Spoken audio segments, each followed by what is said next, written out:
जीना उसी का जीना है जो औरों के लिए जीता है। नमस्कार, इस समय मौजूद है रामदेव पीजी कॉलेज जंगीगंज में। और रामदेव पीजी कॉलेज जंगीगंज में रामदेव पीजी कॉलेज और सामुदायिक स्वास्थ्य केंद्र डीग के संयुक्त तत्वाधान में आज निःशुल्क स्वास्थ्य चिकित्सा शिविर का आयोजन किया गया है। बीटीसी और बीएड विभाग की छात्राओं का स्वास्थ्य परीक्षण किया जा रहा है।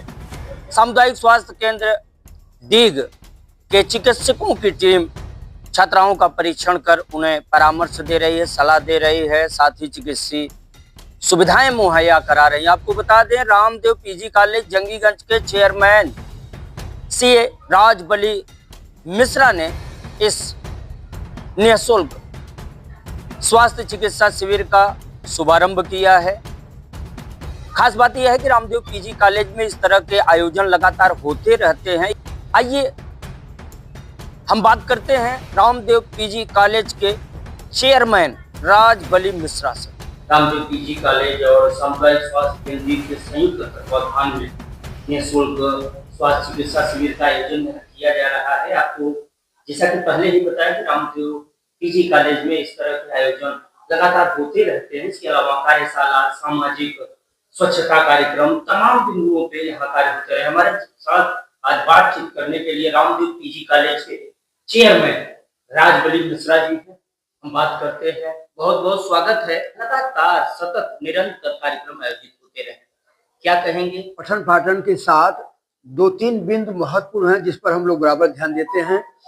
पहला है कि जो छात्र छात्राएं यहाँ पढ़ रही हैं उनका डेवलपमेंट होता रहे, जो लोग यहाँ पढ़ा रहे हैं, जो कर्मचारी यहाँ हैं, उनका भी विकास हो, और इस महाविद्यालय के माध्यम से समाज का भी कार्य हो।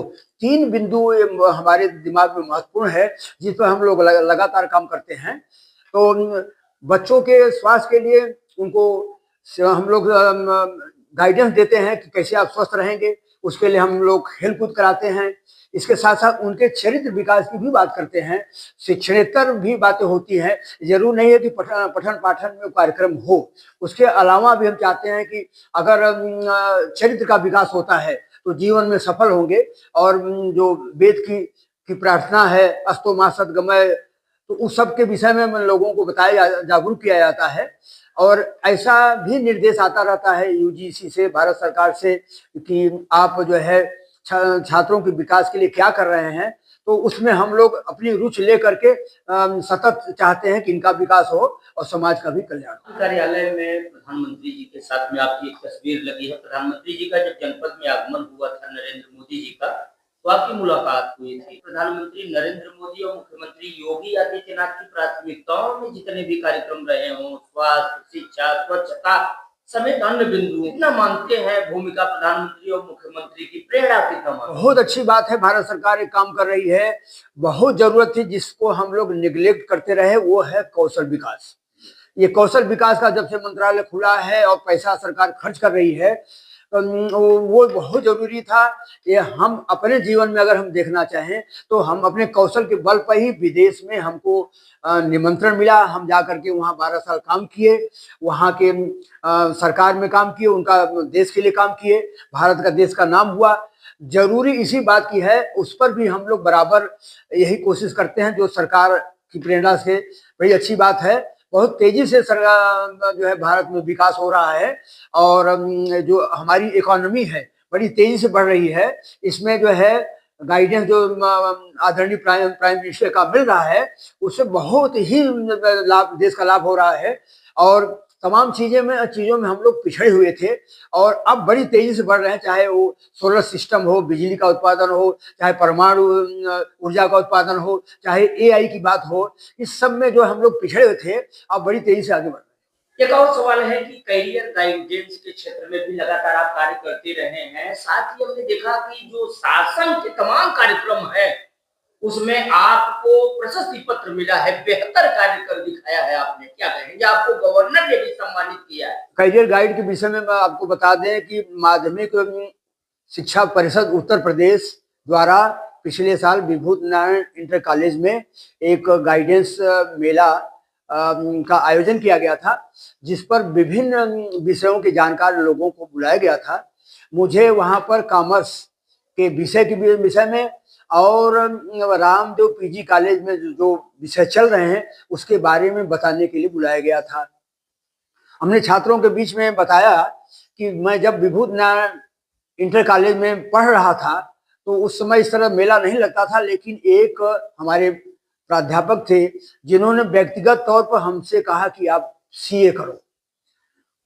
वहां से निकलने के बाद जब हम बीएचयू गए और 2-2 गोल्ड मेडल प्राप्त किया, हमको वहां से बनारस हिंदू यूनिवर्सिटी से ऑफर मिला कि आप यहाँ प्रोफेसर बनिए। हमने उसको अस्वीकार करके चार्टर्ड अकाउंटेंसी करने कलकत्ता गया। उस समय चार्टर्ड अकाउंटेंसी का जो रिजल्ट था वो 2% हुआ करता था। 1 लाख छात्र बैठते थे, 2000 पास, 98,000 फेल। उस 2000 में पूरे भारतवर्ष में हमारा 28वां रैंक था। फिर विदेश में हमको जॉब मिला और वहां पर अच्छी पोस्ट और अच्छी तनख्वाह, यानी 27 साल पहले आप समझ लीजिए कि करीब 60 लाख का पैकेज था हमारा, 5 लाख रुपए महीना। उसको छोड़ करके हमने ये डिसीजन लिया कि जब शिक्षा के बल पर हम विदेश में ऐसा पोस्ट और ऐसी तनख्वाह हमको मिली तो शिक्षा के लिए हम अपने क्षेत्र में काम करना चाहिए। अपने क्षेत्र वालों को भी हम बढ़ाएं तो जा करके जो है अच्छे अच्छे जगह पहुंचे। इसी को उद्देश्य के लेकर के हमने वहां से त्यागपत्र दिया। जबकि वहां जो लंदन के कंपनी थी उसको आश्चर्य हुआ कि इतनी अच्छी तनख्वाह मिलते हुए भी ये यहाँ से छोड़ के जा रहे हैं, लेकिन हमारे दिमाग में तो चल रहा था कि हमको कॉलेज का स्थापना करना है और क्षेत्र के लिए लाभ पहुंचाना है। डिग्री कॉलेज खोलने के साथ साथ सीबीएसई पब्लिक इंटर कॉलेज खोला। उसके बाद सोशल वर्क में हमने अस्पताल भी जो है आँख का अस्पताल चलाया। टीबी के रोगी हैं उनके लिए हम बहुत काम किए हैं। उनको पुष्टाहार पहुंचाना और जिनकी जो भी सेवा की जरूरत होती है वो बराबर हम देते रहे। इसी का एप्रिसिएशन राज्यपाल से हुआ था और उसके बातचीत के दौरान में उन्होंने हमसे कहा कि जो अच्छे अच्छे विद्वान लोग हैं, जो अच्छे जगह हैं, जो पढ़े लिखे हैं, उनको आकर के समाज की सेवा करना चाहिए। तो हमने उसमें जवाब में कहा कि हम लंदन छोड़ करके आकर के हम क्षेत्र में काम कर रहे हैं। तो उन्होंने कहा बहुत अच्छा काम कर रहे हैं। बहुत बहुत धन्यवाद। तो ये थे रामदेव पीजी कॉलेज के चेयरमैन राजबली मिश्रा जी। वाकई में जिन क्षेत्रों में हम पिछड़े थे उन क्षेत्रों में अब लगातार हमारी उपस्थिति दर्ज हो रही है। प्रधानमंत्री नरेंद्र मोदी की कुशल नीतियों के चलते आज देश लगातार पथ प्रगति पर है और तमाम परिवर्तन जो 2047 में विकसित भारत का संकल्प देखा गया है उस दिशा में महत्वपूर्ण कदम बढ़ रहे हैं। आपको बता दें 12 वर्षों का विदेशवास करने के बाद सीए राजबली मिश्रा जब अपने जनपद कालीन नगरी भदोही में लौटे तो यहाँ पे केएनपीजी कॉलेज के अलावा सिर्फ एक और कॉलेज निजी क्षेत्र का था, वो था घनश्याम दुबे महाविद्यालय सूर्यावा। वो भी दीघ से ब्लॉक जो पुनिया क्षेत्र है अगर उसकी दूरी ले लें तो लगभग 50 से 60 किलोमीटर की दूरी पर वो निजी क्षेत्र का कॉलेज था।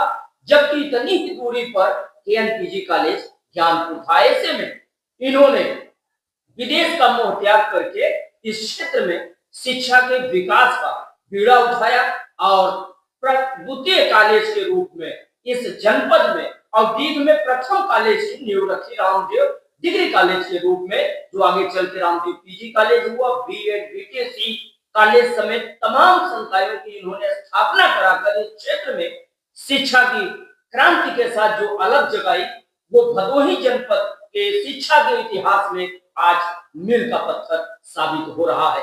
शिक्षा के साथ साथ संस्कार और विकास के साथ साथ स्वास्थ्य पर ध्यान देना इनकी नियति नहीं बल्कि इनका एक सिद्धांत बन चुका है जो आज इस कॉलेज की क्वालिटी और क्वांटिटी को दर्शाता है। हमारी मेडिकल टीम समय से आ गई थी रामदेव पीजी कॉलेज में। यहाँ के प्रबंधक सर को जो है धन्यवाद करना चाहेंगे कि हमको एक सेवा करने का अवसर प्राप्त हुआ इस विद्या मंदिर में। आज जो है कि मेडिकल टीम द्वारा 136 लोगों का जो है कि स्वास्थ्य परीक्षण किया गया। 138 लोगों का 51 का जो है कि आंख नेत्र परीक्षण किया गया और 62 लोगों का एनीमिया की जांच हुई, जिसमें से 4 स्टूडेंट जो है कि एनीमिक पाए गए, जिसमें हमारी मेडिकल टीम ने जो है कि उससे संबंधित दवाएं उनको प्रिस्क्राइब किया। फिर मिलेंगे इसी तरह की एक और खबर के साथ। तब तक के लिए दीजिए इजाजत। नमस्कार।